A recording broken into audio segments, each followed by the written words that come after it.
सानी इंटरनेशनल हज उम्रा टूर्स एंड ट्रैवल्स। हज उम्रा जाने के ख्वाहिशमंद हजरात स्क्रीन पर दिए गए नंबर्स पर कॉल करें। तरहाब प्रीमियम क्वालिटी के खूबसूरत अरबी लिबास, अरबी टोब और जुब्बे मदारिस और मकातिब में तलबा को इनाम देने के लिए बिल्कुल वाजिबी हदिये पर। तफसीलात के लिए अभी कॉल करें। तहफ़्फ़ुज़े ख़त्मे नबूवत हमारे और आपके लिए ये बहुत बड़ी सआदत की बात है और हर मुसलमान के लिए एक शरफ की बात है। इसमें जिस कदर भी हमारा ताउन हो, कहने के एतबार से, सुनने के एतबार से, पैगाम को आम करने, फैलाने और लोगों तक पहुंचाने के एतबार से यह हमारी सुरखरुई का बाइस और कामयाबी का ज़ाइम है। फलाह और कामयाबी की जमानत है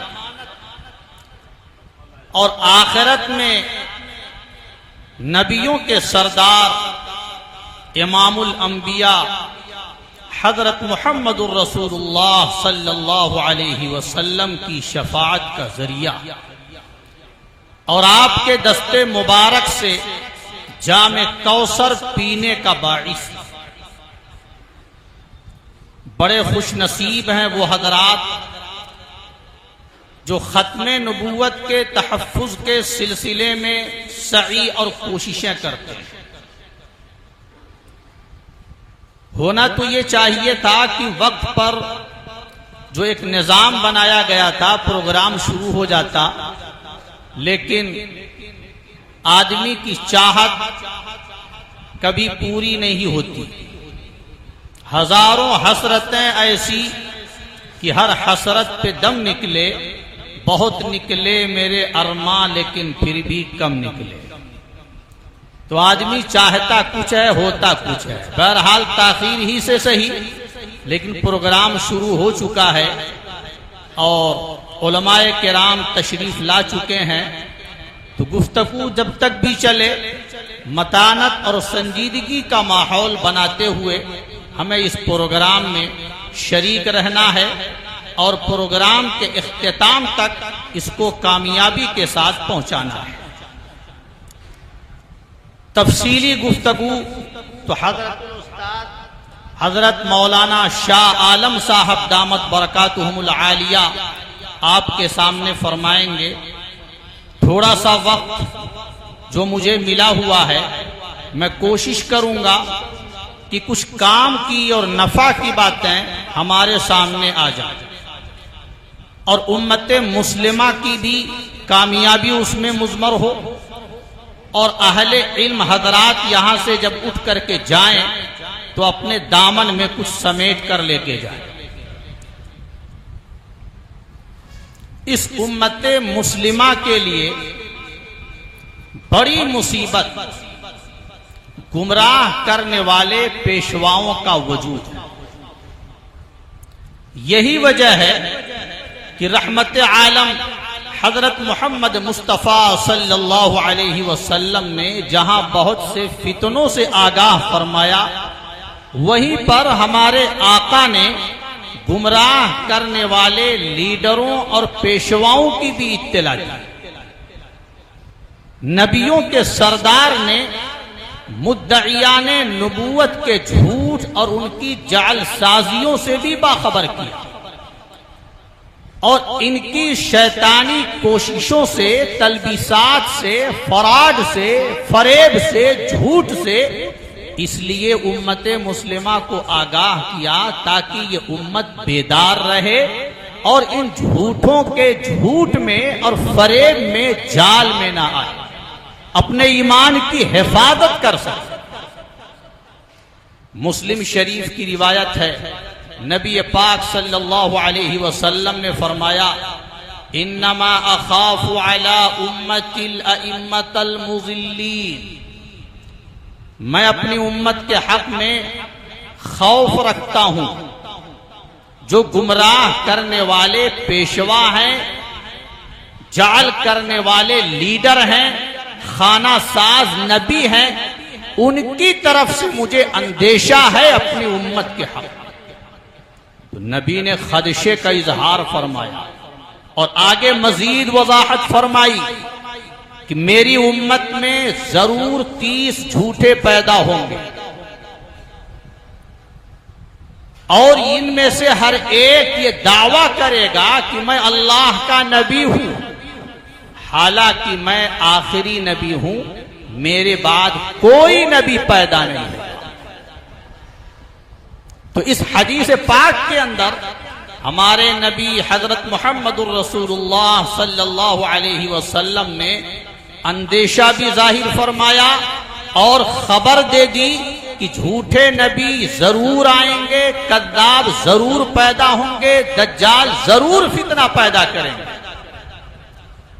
लेकिन तुम्हें मैं आगाह कर रहा हूं और ये आगाही इसी मकसद के लिए है ताकि तुम इनके फितने में गिरफ्तार न हो, इनके जाल में न फंसो।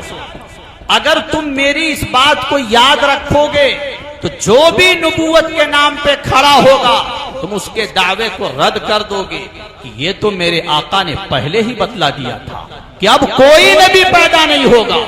नबी आखिरी हमारे हजरत मुहम्मदुर रसूलुल्लाह सल्लल्लाहु अलैहि वसल्लम तशरीफ लाए और आपने उम्मत तक पैगाम पहुंचा दिया और फिर दुनिया वालों को बतला दिया कि अब खत्मे नबूवत के बाद किसी नए नबी का इंतजार न करना। न तो कोई नया नबी आएगा, न कोई नई शरीयत आएगी।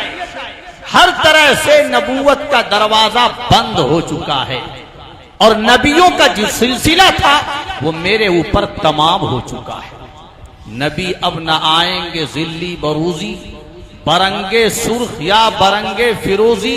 नबूवत का दावा करेगा जो मूजी, ये ढोंग होंगे उसके कमाने के रोजी।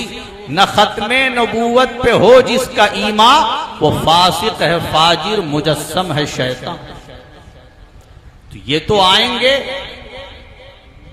लेकिन इनको करार हासिल नहीं होगा। कुछ वक्फा गुजरेगा, कुछ अरसा गुजरेगा, इनका बोरिया बिस्तर खत्म हो जाएगा, ये दुनिया से चल बसेंगे। इससे पहले की तारीख शाहिद है। नई नबूवत का आलम लेकर के कुछ लोग आए और एक वक्त तक चले, उसके बाद उनका नामो निशान मिट गया, उनकी तारीख मिट गई, उनकी जमात खत्म हो गई, उनका गिरोह मिट गया। जो भी बातिल के नाम पर आएगा हो सकता है कुछ दिनों के लिए अपना नाम पैदा कर ले, अपने फितने को तकवीयत दे ले और हमागीर शोहरत भी हासिल कर ले, लेकिन एक वक्त वो आएगा जब इनको दुनिया से नेस्त नाबूद होना है। लेकिन जो खत्मे नबूवत का अकीदा है कयामत तक चलता रहेगा और जो शरीयत हमारे नबी लेकर के आए ये कयामत तक चलती रहेगी। हमारे मदरसा मज़ाहिर उलूम सहारनपुर के साबिक नादिम हजरत मौलाना सैयद मोहम्मद सलमान साहब रहमतुल्लाहि अलैह, अल्लाह उनकी कब्र को मुनव्वर फरमाए, करवट करवट जन्नत नसीब फरमाए। हजरत फरमाते थे कि ये जो चिराग जल रहा है दीन इस्लाम का, ये किसी और ने नहीं, हजरत मुहम्मदुर रसूलुल्लाह सल्लल्लाहु अलैहि वसल्लम ने ये चिराग जलाया। आंधियां आती रहेंगी, तूफान आते रहेंगे, लोग इस चिराग को मिटाने की, बुझाने की कोशिश करते रहेंगे, लेकिन बिल आखिर वो मुंह की खाएंगे और हमारे नबी का ये चिराग जलता ही रहेगा, क्योंकि ये नबी का जलाया हुआ चिराग है। हो सकता है आंधियों से कुछ रोशनी में फर्क पड़ जाए और ये टिमटिमाता हुआ चिराग मालूम हो, हालात चारों तरफ से घेर ले, ये सब मुमकिन है, लेकिन चिराग बुझ जाए ये मुमकिन ही नहीं। जमीन फट सकती है, आसमान गिर सकता है, सूरज बेनूर हो सकता है, लेकिन नबी पाक सल्लल्लाहु अलैहि वसल्लम का लाया हुआ ये दीन और आपका जलाया हुआ ये चिराग इंशाअल्लाह क़यामत तक जलता ही रहेगा। नबी पाक सल्लल्लाहु अलैहि वसल्लम ने इरशाद फरमाया कि मुझे अपनी उम्मत के हक में जो अंदेशा है वो इन झूठे नबियों के खड़े होने का अंदेशा और उम्मत इस फितने में मुब्तला ना हो, इसलिए मैं पहले ही से आगाह कर रहा हूं कि इन कज़्ज़ाब और दज्जाल फरेबियों के दगा में और इनके धोखे में ना। अब यहां रुक करके एक बात समझते चले। नबी पाक सल्लल्लाहु अलैहि वसल्लम ने मुस्लिम शरीफ की इस रिवायत में फरमाया कि 30 कज़्ज़ाब जरूर आएंगे। अगर दावे नबूवत को मलहूज रखा जाए और सिर्फ ये देखा जाए कि किन लोगों ने नबूवत के झूठे दावे किए, दौरे अव्वल से लेकर दौरे नबवी से लेकर आज तक का जो जमाना है 1400 साल पर मुहीत है, इस पूरे अरसे में गौर किया जाए कि नबूवत के दावे कितने लोगों ने किए हैं, तो उनकी तादाद तो हजारों तक पहुंच जाती है। ये दावे नबूवत 30 तक महदूद नहीं। तो नबी ने जो इस हदीस में 30 का अदद जिक्र फरमाया है, इसका मतलब क्या है? अल्लामा बदरुद्दीन आइनी रहमतुल्लाहि अलैह ने उम्दतुल कारी के अंदर और हाफिज इब्ने हजर अस्कलानी रहमतुल्लाहि अलैह ने फतहुल बारी के अंदर ये सराहत फरमाई है, इन्नमल मुरादु मन कानत लहू शौकतुन, कि मुराद इससे वो लोग हैं कि जो साहिबे दबदबा होंगे, साहिबे हैसियत होंगे, जिनका रोब और दाब होगा, जिनकी जमात वजूद में आएगी, जिनका एक गिरोह ज़हूर पकड़ेगा और जिनके पैरोकार होंगे, मुत्तबईन होंगे, जिनके फितने को हमागीर शोहरत हासिल होगी, जिनके फितने को कुछ तरक्की मिलेगी, वो लोग यहां मुराद हैं। अब अगर इस एतबार से इनका जायजा लिया जाए तो मालूम यह होता है कि बमुश्किल 20-22 ऐसे झूठे नबी खड़े हुए जिन्होंने जमाअतें बनाई, अपने फितने को ताकत दी और उसको शोहरत दी और उनके गिरोह को कुछ करार हासिल हुआ और कुछ अरसे तक वो चले फले और फूले, लेकिन बिल आखिर मौत के घाट उतर गए। तो ऐसे नबियों को अगर देखा जाए तो 20-22 तक उनकी तादाद पहुंचती है। इससे यह भी पता चलता है कि अभी 8-10 नबियों से इस उम्मत मुस्लिमा को और भी साबका पड़ेगा, जिनका फितना ताकतवर होगा और जिनकी जमाअतें वजूद में आएंगी और जिनके फितने को कुछ करार हासिल होगा, जो आलमगीर और हमागीर शोहरत के हामिल होंगे। ऐसे नबियों से अभी और उम्मत को साबका पड़ेगा और ये उम्मत आजमाइश से दो चार होगी। तो ये जो नए नबी आ रहे हैं, इन नबियों के बारे में तो खबर हमें पहले ही दे दी गई है। हमें पहले ही सुन करके इनका शोर ये कह देना चाहिए और वसूक इत्माद और यकीन और ईमान के साथ बोलना चाहिए कि हमारा ईमान तो और बढ़ रहा है इन झूठे नबियों के दावे को सुनकर। हमारा ईमान कमजोर नहीं होगा। ये तो हमारे नबी ने पेशगी खबर दे दी है, ये आ रहे हैं और फितने का बाइस बन रहे हैं, उम्मत मुस्लिमा के लिए आजमाइश बन रहे हैं। हमें उम्मत मुस्लिमा के ईमान की हिफाजत भी करनी है और अपने आप को भी इनके फितने से, इनके दाम से, इनके जाल से बचाना है। नस्ले नौ के ईमान की हिफाजत का तकाजा ये है कि नबी के इन इरशादात को खोल खोल करके बयान किया जाए और उम्मत मुस्लिमा के सामने नबी ने जो फितनों के बारे में आगाही दी है वो आगाही इनके सामने रखी जाए। ईमान का तकाजा ये है कि इनको बतला दिया जाए, जो भी नबूवत के नाम पर अपना नाम पेश करेगा, जो भी पैदा होकर के नबूवत का ढोंग रचेगा, पहली ही फुर्सत में ये कह दो हम तुम्हारी बात को सुनने के लिए भी तैयार नहीं है। तुमने नबूवत का दावा किया तो अब दलील भी देने की जरूरत नहीं है। यही तुम्हारे झूठे होने की दलील है कि इस उम्मत में अब कोई नबी पैदा नहीं हो सकता। हजरत ईसा अलैहिस्सलातु वस्सलाम आसमान पर जिंदा मौजूद हैं। और वो हमारे पैगंबर हजरत मोहम्मद रसूलुल्लाह सल्लल्लाहु अलैहि वसल्लम से पहले ही तशरीफ ला चुके थे। 571 साल पहले हजरत ईसा अलैहिस्सलाम इस दुनिया में तशरीफ लाए थे, हमारे नबी से 571 साल पहले, और उन्होंने नबूवत के फराइज अंजाम दिए। फिर अल्लाह की मर्जी हुई तो अल्लाह ने आसमान पर उन्हें जिंदा उठा लिया, और फिर कुर्बे कयामत में हजरत ईसा नाजिल होंगे। तो ये नाजिल होंगे, आसमान से तशरीफ लाएंगे, पैदा नहीं होंगे। जो पैदा होकर के नबूवत की बात करे या ईसा मसीह की बात करे, उसके कज़्ज़ाब दज्जाल होने के लिए किसी और दलील की जरूरत नहीं है, उसका दावा ही उसके झूठे होने की दलील है।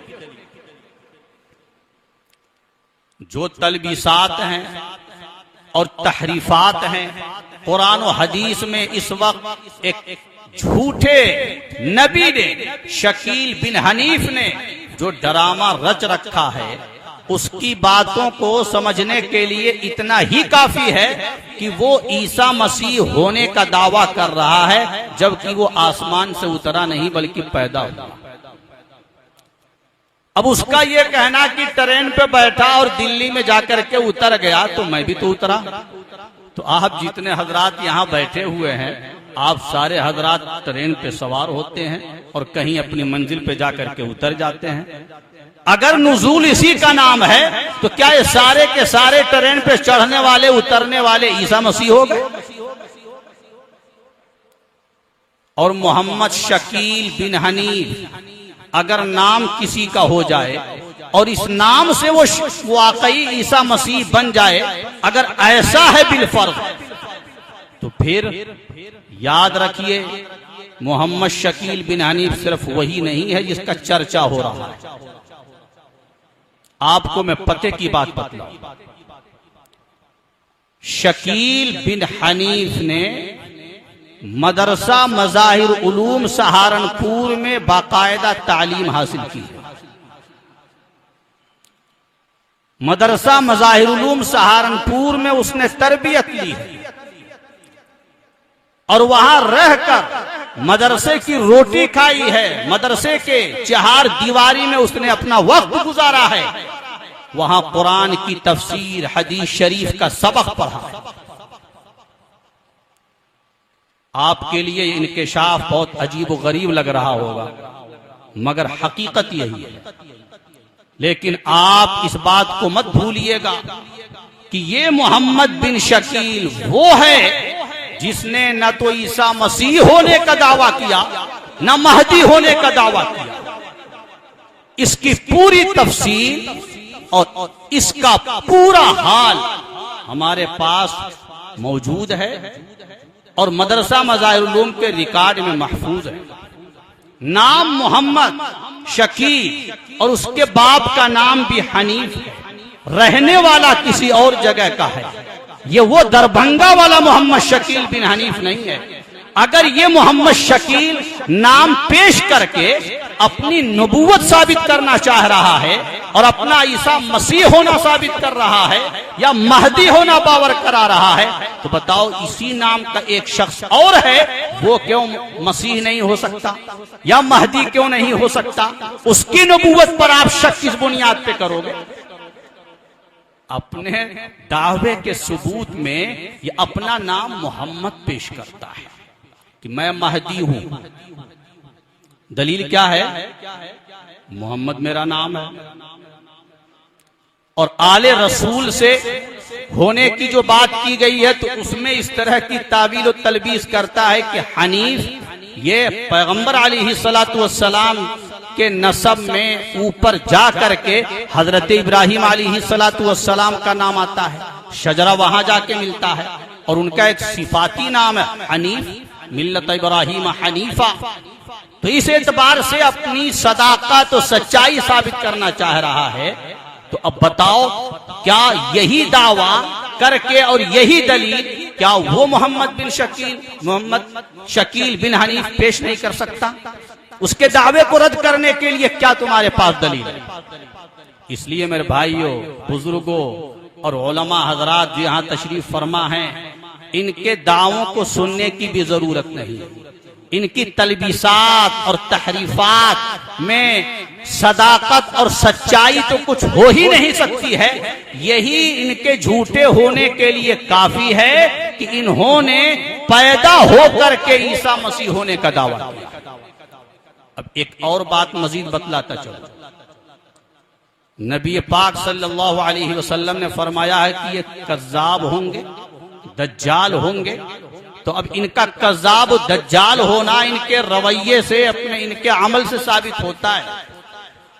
मोहम्मद बिन अब्दुल्ला अल महदी, ये वो शख्सियत है जिनके कुर्बे क़यामत में जाहिर होने की खबर हमारे नबी हजरत मुहम्मदुर रसूलुल्लाह सल्लल्लाहु अलैहि वसल्लम ने दी है। अब ये मोहम्मद बिन अब्दुल्ला अल महदी एक मुजद्दिद की हैसियत से तशरीफ लाएंगे, नबी नहीं होंगे। और हजरत ईसा अलैहिस्सलातु वस्सलाम ये तो नबी रसूल है। व रसूलन इला बनी इसराइल, हजरत ईसा अलैहिस्सलाम की शान में फरमाया गया कि ये बनी इसराइल की तरफ रसूल बनाकर भेजे गए, इन पर इंजील उतरी थी। अब इसका फराज समझने के लिए क्या इतनी मोटी बात काफी नहीं है कि ये हजरत ईसा अलैहिस्सलाम को जो पैगंबर हैं और हजरत महदी अलैहि रिजवान जो एक उम्मती हैं, पैगंबर नहीं है, दोनों को एक जात करार देता है। ईसा मसीह भी एक ही है और हजरत महदी भी एक ही है। क्या इसके झूठ को पकड़ने के लिए कुरानी आयात का हवाला देने की जरूरत है या अहादीस शरीफा पे जाने की जरूरत है? बतौर दलील के हदीस को खंगालने की जरूरत है? नहीं, उसका ये दावा उसके मुंह पे मारने के लिए काफी है। अब्दुर रहमान एक अलग जात है, मोहम्मद फैजान एक अलग जात है, दोनों को एक कैसे आप बना सकते हैं? हजरत ईसा अलैहिस्सलातु वस्सलाम की पैदाइश जैसा कि मैंने बताया कि हमारे नबी से 571 साल पहले ही हो चुकी है। वस्सलामु अलैया यौम उलिदतु व यौम अमूतु व यौम उबअसु हय्या। हजरत ईसा अलैहिस्सलातु वस्सलाम के सिलसिले में कुरान में फरमाया गया कि सलामती हो मुझ पर जिस दिन मैं पैदा हुआ। कुरान में ये आयत है, हजरत ईसा की पैदाइश पहले ही हो चुकी है। तो ईसा तो वो है जो पैदा हो चुके हैं पहले, हमारे नबी से भी पहले। और हजरत महदी वो हैं कि जिनकी पैदाइश की खबर हमारे नबी ने दी है। जो हमारे नबी से पहले पैदा हो चुका वो अलग है, और जो हमारे नबी के बाद कुर्बे क़यामत में पैदा होने वाले हजरत महदी हैं वो अलग हैं। ये दोनों को एक करार देता है। बताओ इसके दज्जाल और कज़्ज़ाब होने में कोई शुबहा हो सकता है? हमारे नबी ने जो बात बतलाई है कि कज़्ज़ाब आएंगे, दज्जाल आएंगे, उसका मफहूम तो यही है कि वो तोड़ मरोड़ करके अपनी सच्चाई पेश करना चाहेंगे, अपनी सदाकत साबित करना चाहेंगे। खबरदार खबरदार, पहले ही मैं तुम्हें आगाह कर रहा हूं, इन कज़्ज़ाबों के जाल साजी में कभी गिरफ्तार न होना और इनके डामे फरेब में कभी न आना। हजरत ईसा अलैहिस्सलातु वस्सलाम पर इंजील उतरी थी, आज भी इंजील मौजूद है। ये और बात है कि आसमान से उतरने वाली इंजील वो असली शक्ल में नहीं है। मुहर्रफ इंजील ही को आप उठा करके देख लीजिए, उस इंजील के सरे वरक पर बहैसियत मुसन्निफ हजरत ईसा अलैहिस्सलाम का नाम नहीं मिलेगा। तौरात हजरत मूसा अलैहिस्सलाम पर नाजिल हुई, इन्ना अंज़लना तौराता फीहा हुदन व नूर। आज जो मौजूदा तौरात है आप उसे उठा करके देखें, उसके सरे वरक पर हजरत मूसा अलैहिस्सलाम का नाम बहैसियत मुसन्निफ नहीं मिलेगा। दाऊद अलैहिस्सलाम पर ज़बूर नाजिल हुई, ज़बूर के टाइटल पर मुसन्निफ की हैसियत से हजरत दाऊद अलैहिस्सलाम का नाम नहीं मिला। कुरान शरीफ हमारे आका सरवर कायनात फख्र मौजूदात हजरत मुहम्मदुर रसूलुल्लाह सल्लल्लाहु अलैहि वसल्लम पर नाजिल हुआ, जो कुरान हमारे नबी पर उतरा। इस कुरान के टाइटल पर सरे वरक पर हमारे पैगंबर का नाम मुसन्निफ की हैसियत से न लिखा गया, न लिखा जाएगा, न कोई मानेगा। यह अल्लाह का कलाम, रब्बानी कलाम है, यह खुदाई कलाम है। आसमान से किताबें नबी पर नाजिल होती हैं, नबी किताबें नहीं लिखता, नबी किताबों की तसनीफ नहीं करता। ये बहुत मोटी सी बात है, सिंपल सी बात है, आम फहम बात है। क्या इस मोटी सी बात को समझने के लिए किसी मंतिक की जरूरत है? बहुत बड़े दिमाग की जरूरत है? बहुत ज्यादा होशियारी और बेदारी की जरूरत है? नहीं, नबी वो होते हैं कि जिन पर अल्लाह किताबें नादिल करता है, नबी किताबें नहीं लिखता। 1,24,000 कमोबेश अंबियाए किराम तशरीफ लाए हैं। क्या किसी भी नबी की लिखी हुई किताब आप दिखा सकते हैं? किसी भी नबी ने कोई किताब लिखी हो, कोई तसनीफ फरमाई हो, मुसन्निफ की हैसियत से कोई किताब नबी के नाम से पेश की जाती हो, एक भी मिसाल कोई पेश कर सकता है? एक भी मिसाल नहीं। क्योंकि अंबियाए किराम के कुलूब पर अल्लाह वही नाजिल करते हैं, अल्लाह किताबें उनके ऊपर नाजिल करते हैं। नबी वो किताबें उम्मत तक पहुंचाता है, उम्मत के सामने अल्लाह का पैगाम पेश करता है, किताब लिख करके वो आम नहीं करता। ये मोटी बात अगर आप समझ लेंगे तो इन झूठों को समझना बड़ा आसान हो जाएगा। शकील बिन हनीफ जो ईसा मसीह होने का दावेदार है, महदी होने का दावेदार है, ईसा तो पैगंबर गुजरे हैं, नबी गुजरे हैं, ये ईसा मसीह होने में अगर सच्चा होता तो बताओ किताब नाजिल होनी चाहिए थी ना? ये किताब लिख रहा है, किताब तसनीफ कर रहा है। कई किताबें इसके नाम से मार्केट में आ चुकी हैं और उन किताबों के सरे वरक पर मुसन्निफ की हैसियत से इसका नाम लिखा हुआ है, मोहम्मद शकील बिन हनीफ, इसका नाम लिखा हुआ बाकायदा मुसन्निफ की हैसियत से। तो अब तो ना कोई किताब नाजिल होगी, ना कोई नबी पैदा होगा। हजरत ईसा अलैहिस्सलातु वस्सलाम तशरीफ लाएंगे, वो बहुत पहले पैदा हो चुके हैं। तो शकील बिन हनीफ के झूठा होने को समझने के लिए उसका मुसन्निफ होना ही काफी है। नबी पाक सल्लल्लाहु अलैहि वसल्लम की मजलिस में एक सहाबी हजरत हुज़ैफा रज़ियल्लाहु ताला अन्हु रहते थे।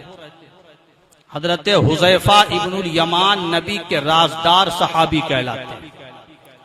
हजरत हुज़ैफा कहते हैं कि मैंने नबी पाक सल्लल्लाहु अलैहि वसल्लम से सवाल किया कि या रसूल अल्लाह, हम ज़माने जाहिलियत में तारीक तरीन दौर में थे कि अल्लाह ने इस्लाम की दौलत से हमें माला माल किया है।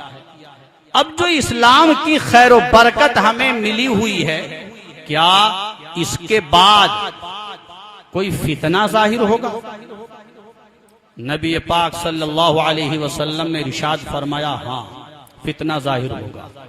मैंने फिर पूछा कि अल्लाह के नबी ये बताइए, क्या उसके बाद भी कोई भलाई जाहिर होगी? नबी ने इरशाद फरमाया, हाँ भलाई जाहिर होगी, लेकिन उसमें कदौरत होगी, उसमें कदौरत होगी। हजरत हुज़ैफा फरमाते हैं कि मैंने नबी से अर्ज किया कि अल्लाह के रसूल ये बताएं कि कदौरत किस किस्म की होगी?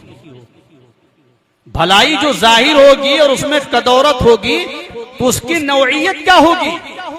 तो नबी पाक सल्लल्लाहु अलैहि वसल्लम ने रहनुमाई फरमाई कि ऐसे लोग जाहिर होंगे कि जो मेरी राह हिदायत से हटकर अपना अलग रास्ता बनाएंगे, मेरी राह हिदायत को छोड़ देंगे और वो अपना अलग रास्ता बनाएंगे। जो उनकी बात पर अमल करेगा और उनकी बात पर कान धरेगा उसे जहन्नम में पहुंचा के छोड़ेंगे। हजरत हुज़ैफा इब्नुल यमान रदियल्लाहु ताला अन्हु ने जब ये बात सुनी तो फिर नबी से सवाल किया कि अल्लाह के रसूल ये इरशाद फरमाएं कि उनकी अलामत क्या होगी, उनकी निशानी क्या होगी।